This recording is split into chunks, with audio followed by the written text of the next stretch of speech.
आज के इस वीडियो के माध्यम से बात करेंगे एपीएसयू यूनिवर्सिटी अवधेश प्रताप सिंह यूनिवर्सिटी रीवा के परीक्षा फॉर्म के बारे में। First year, second year, third year, fourth year का परीक्षा फॉर्म हो या second semester, fourth semester, first semester, कोई भी परीक्षा फॉर्म आप कैसे भरोगे 2026 में, मैं आपको सारी प्रोसेस, सारी जानकारी आपको बताने वाला हूँ।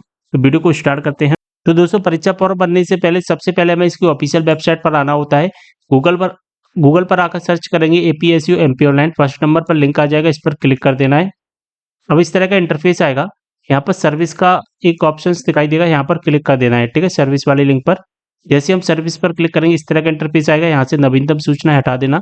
अब यहाँ पर हमें बहुत सारे लिंक आ जाएंगे। ठीक है, अब दोस्तों हमें ये देखना है कि हमारा एग्जामिनेशन फॉर्म का कौन सा लिंक है। तो यहाँ पर हमें बहुत सारे लिंक देखिए, एक तो दिखाई दे रहा है ये लिंक है NEP regular private examination form exam 2025 and exam 2026 yearly exam. ठीक है, तो यहाँ से आप थर्ड ईयर, सेकेंड ईयर का फॉर्म अप्लाई कर सकते हैं। ठीक है, यहाँ से नॉन एनईपी वाले स्टूडेंट अप्लाई कर सकते हैं। तो आपके जो भी परीक्षा फॉर्म स्टार्ट हो जाते हैं वो इन्हीं दोनों लिंक से ज़्यादातर जो अप्लाई हो जाते हैं। ठीक है, आपको बात समझ में आ गई। और अगर लिंक एक्टिवेट होते हैं तो यहाँ पर ही आपको लिंक दिखाई देंगे, और जब लिंक एक्टिवेट होता है यहाँ पर डेट भी आपको दिखाई देगी। ठीक है, अगर आप यूटीडी के स्टूडेंट हैं, यानी कि आपने यूटीडी में एडमिशन लिया है, तो फिर आपके जो परीक्षा फॉर्म होते हैं उसके आगे यूटीडी दिखाई देगा इस तरह से, UTD regular examination form 2 December 2025 first semester and seventh semester, इस तरह से आपको दिखाई देगा जो यूटीडी वाले स्टूडेंट होते हैं। ठीक है, अन्यथा जो रेगुलर के जो कॉलेज के स्टूडेंट है, तो कॉलेज का लिंक तो मैंने आपको बता ही दिया है। ठीक है, यहाँ पर आपको क्लिक कर देना है। यहाँ पर एनईपी रेगुलर प्राइवेट में एक आपको बता देता हूँ। ठीक है, इसके बाद इस तरह का इंटरफेस आएगा। यहाँ पर आपको एनईपी सेलेक्ट करना है। इसके बाद में एग्जाम 2025, सितंबर 2025, दिसंबर एग्जाम 2026 और दिसंबर 2025 तरह के आपको बहुत सारे लिंक दिखाई दे जाएंगे। ठीक है, अगर दोस्तों आप अगर आप एनुअल वाले एग्जाम देते हैं तो आपको एग्जाम 2026 सेलेक्ट करना है, जो एनुअल जो एक साल में एक बार होते हैं। और अगर जो सेमेस्टर वाइज हैं उनको दिसंबर 2025, और जो सेकंड सेमेस्टर, फोर्थ सेमेस्टर के फॉर्म स्टार्ट हो जाएंगे तो उनका जून 2026 आ जाएगा।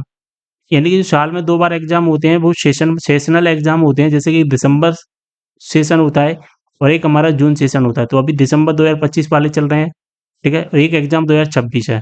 एग्जाम 2026 में आपको रेगुलर जो ईयरली एग्जाम होते हैं ना उनकी सिलेक्ट करना है, और इसके बाद में एनरोलमेंट नंबर डाल देना।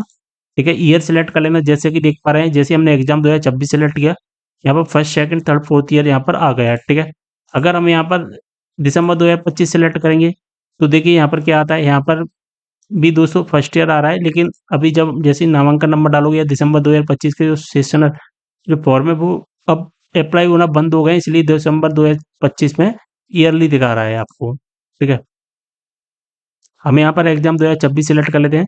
अगर एग्जाम 2026 से नहीं आता है तो दिसंबर 2025, दिसंबर 2025 से नहीं आता है तो एग्जाम 2026 आपको एक सिलेक्ट करके देखना होगा। ठीक है, एनरोलमेंट नंबर डाल देना।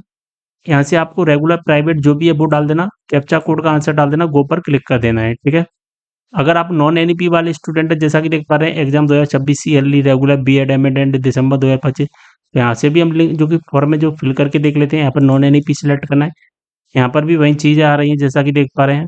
ठीक है, तो हम एग्जाम 2026 सिलेक्ट करके देखते हैं क्या आता है। यहाँ पर ईयरली आ गया और सेमेस्टर आ गया। अगर आप दिसंबर 2025 सेलेक्ट करोगे तो यहाँ पर आपको सेमेस्टर वाइज दिखाई दे जाएगा, जो कि अभी मैं आपको पहले बताने की कोशिश कर रहा था। ठीक है, तो आपको ये देखना पड़ेगा कि कौन सी लिंक से आपका फॉर्म है जो कि ओपन हो रहा है। ठीक है, सारी चीज़ समझ में आ गई। एनरोलमेंट नंबर डाल देना, यहाँ पर सेमेस्टर वाइज सिलेक्ट कर देना, यहाँ पर रेगुलर प्राइवेट जो भी है वो सिलेक्ट करना, कैप्चा कोड डालना और गो कर देना। अब दोस्तों इसके बाद आपका जो फॉर्म है ना ओपन तभी होगा जब कॉलेज से फॉर्म अप्रूव हो जाएगा। जब तक कॉलेज से फॉर्म अप्रूव नहीं होगा आपका फॉर्म है जो कि ओपन नहीं होगा। जैसे हम कॉलेज से अप्रूव करवा ले, देखिए दोस्तों जो मैं अभी आपको बता रहा था ना कि अप्रूव नहीं होगा, तो जब अप्रूव नहीं हुआ होगा ना आपका फॉर्म तो फिर ओपन नहीं होगा। और ओपन ना हो करके कुछ इस तरह का दिखाई देगा, your exam form is not submitted by your college, please contact to your college, इस तरह का एक मैसेज आ सकता है, या फिर आपको अदर और कोई भी मैसेज दिखाई दे सकता है। अब जैसे हमारे सामने फॉर्म ओपन हो जाएगा तो यहाँ पर देखना दोस्तों क्या दिखाई देगा आपको, आपकी जो पर्सनल डिटेल है, यहाँ पर स्टूडेंट डिटेल आ जाएगी इतने एरिया में। ठीक है, कुछ चीज़ें जो कि मैंने ब्लर कर दी हैं। ठीक है, स्टूडेंट डिटेल आ जाएगी, यहाँ पर आपका फोटो वगैरह आ जाएगा और यहाँ पर एबीसी आईडी डालने का ऑप्शन आएगा। तो आपको अपना एबीसी आईडी डाल देना है। यहाँ पर मीडियम बाय डिफॉल्ट आया है, मीडियम सेलेक्ट करने का कोई ऑप्शन नहीं है। यहाँ पर एबीसी आईडी आपको डाल देना। अगर आपकी एबीसी आईडी नहीं बनी है तो इस लिंक पर क्लिक करके एबीसी आईडी बना लेना। एबीसी आईडी कैसे बनाना है इसके बारे में डिटेल वीडियो मैंने पहले ही बना दिया अपने यूट्यूब चैनल पर अपलोड है, वो वीडियो आप देख सकते हैं, ठीक है।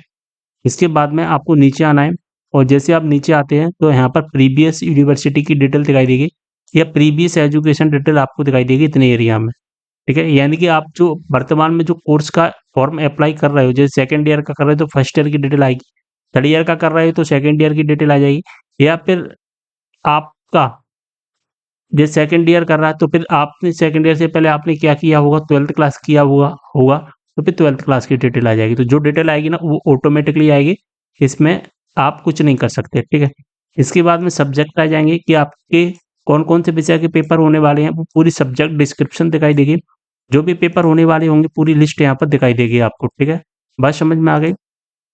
तो यहाँ पर मैं आपको दिखाने की कोशिश करता हूँ।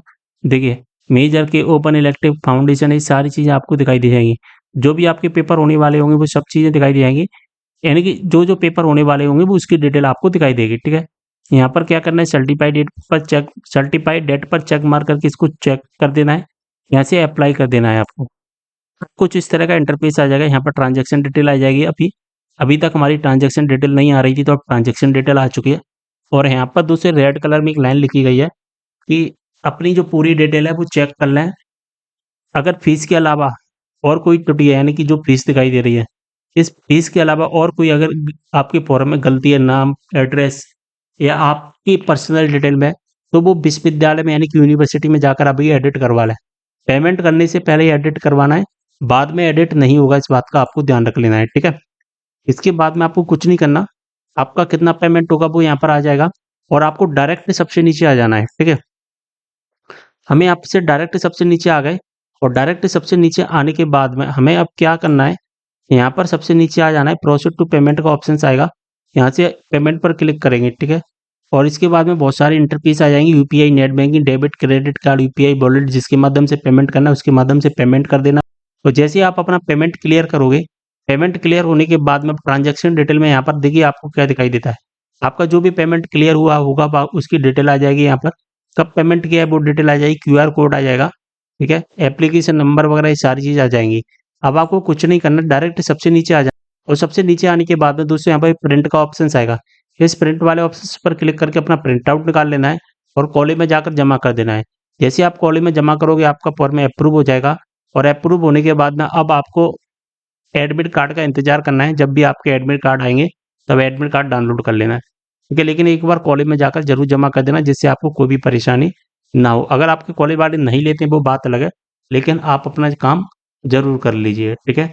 सारी चीज़ समझ में आ गई तो शेयर कर देना वीडियो को, और कोई भी डाउट हो कमेंट करना, और अगर आपको परीक्षा फॉर्म भरने में कोई भी परेशानी है तो मुझे व्हाट्सएप पर मैसेज कर देना, व्हाट्सएप लिंक डिस्क्रिप्शन बॉक्स में दिया गया है। इंस्टाग्राम पर मैसेज कर सकते हैं, इंस्टाग्राम का भी लिंक डिस्क्रिप्शन बॉक्स में मिल जाएगा। मिलते हैं अगले वीडियो में एक और जानकारी के साथ में, तब तक लिए बाय।